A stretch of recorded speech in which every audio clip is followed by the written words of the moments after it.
A Heart's Awakening by Weston Ford.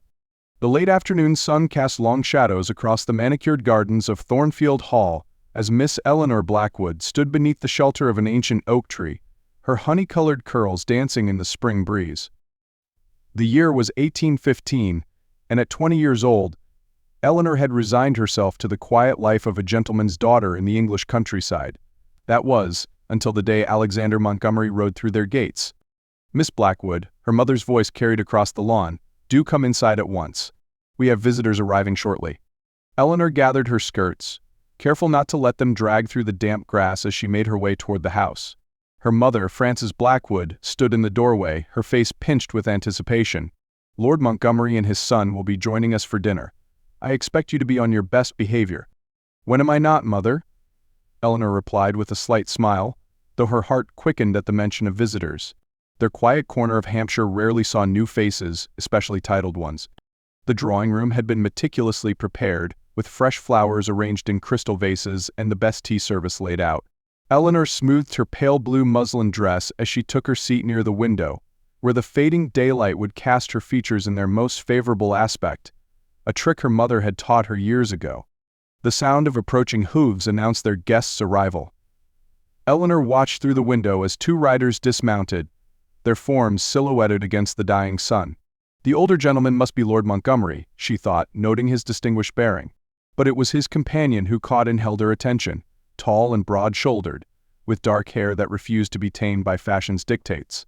"The Lord Montgomery and Mr. Alexander Montgomery," announced Stevens, their butler, with appropriate gravity.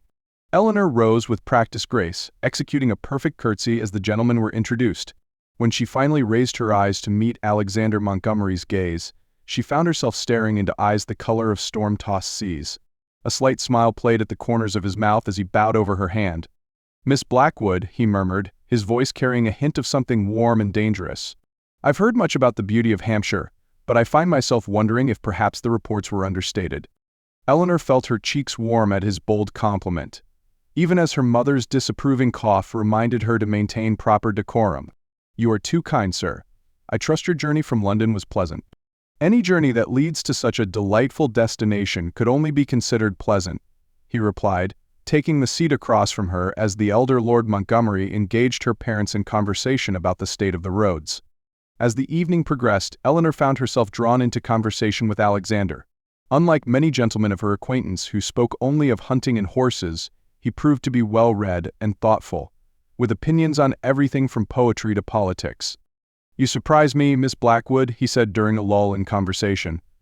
"I wouldn't have expected to find someone so well-versed in Byron's works in this quiet corner of the country." "Perhaps you'll learn, Mr. Montgomery, that the countryside holds many unexpected treasures," she replied, meeting his gaze with a spark of challenge in her own. The weeks that followed saw Alexander becoming a frequent visitor to Thornfield Hall.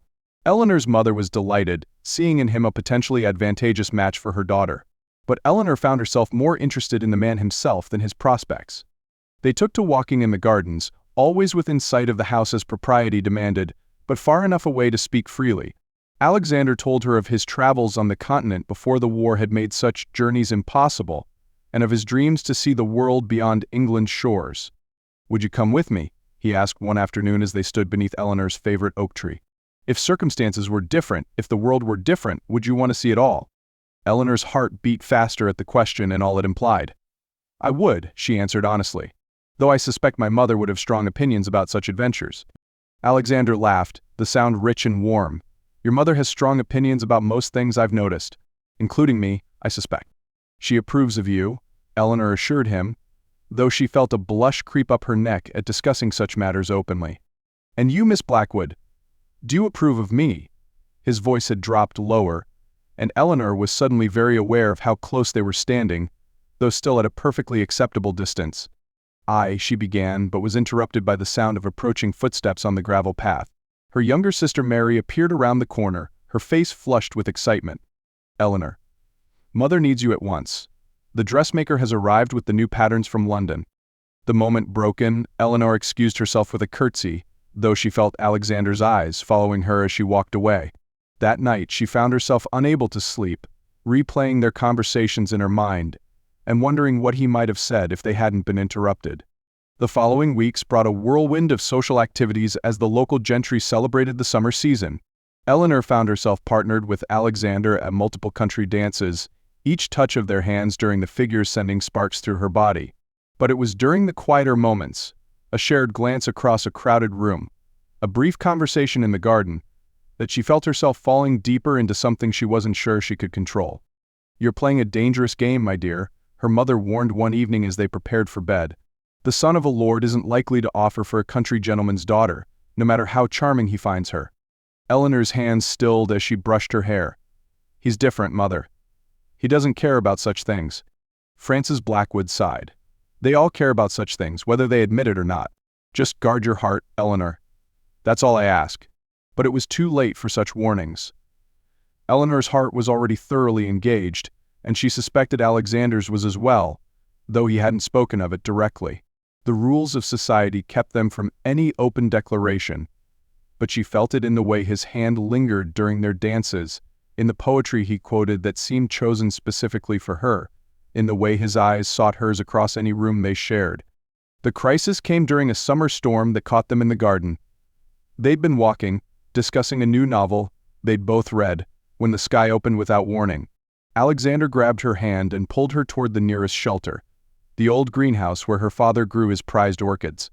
They stood just inside the door, both slightly damp from the rain, and Eleanor was acutely aware of Alexander's proximity in the small space. Water dripped from his dark hair, and without thinking she reached up to brush a droplet from his cheek. His hand caught hers before she could withdraw it. "Eleanor," he said, his voice rough with emotion, "I've tried to be a gentleman. I've tried to remember all the reasons why this is impossible, why we shouldn't." "Why is it impossible?" she challenged, her heart pounding so hard she was sure he must hear it. "Your family deserves better for you than a second son with nothing but his dreams to offer," Alexander said, though he hadn't released her hand. "My father expects me to marry Lady Catherine Ashworth. It's been arranged since we were children." Eleanor tried to pull away, her heart cracking, but Alexander held fast. "But I can't," he continued. "I can't marry her, not when every time I close my eyes I see your face. Not when every poem I read speaks of you, every song reminds me of your laugh. I know I have no right to ask, but if I were to defy my father, if I were to choose love over duty, would you stand with me?" The greenhouse filled with the sound of rain on glass and their breathing as Eleanor stared up at him, seeing the vulnerability and hope in his eyes. This was the moment her mother had warned her about, the moment when she had to choose between safety and passion, between what was expected and what her heart demanded. "Yes," she whispered, and then louder, "Yes, I would stand with you, always." Alexander's free hand came up to cup her cheek, and then he was kissing her, a kiss that spoke of months of restraint, finally broken. Eleanor knew she should pull away, that anyone could walk past the greenhouse and see them, but she couldn't bring herself to care. This moment felt inevitable, as though every choice in her life had been leading her here. The scandal that followed their announcement was everything Eleanor's mother had feared. Lord Montgomery threatened to disown his son, Lady Catherine's family demanded satisfaction, and the local society buzzed with gossip and speculation. But through it all, Alexander stood firm, his hand steady in Eleanor's as they faced each new challenge together. In the end, it was Eleanor's father who surprised them all.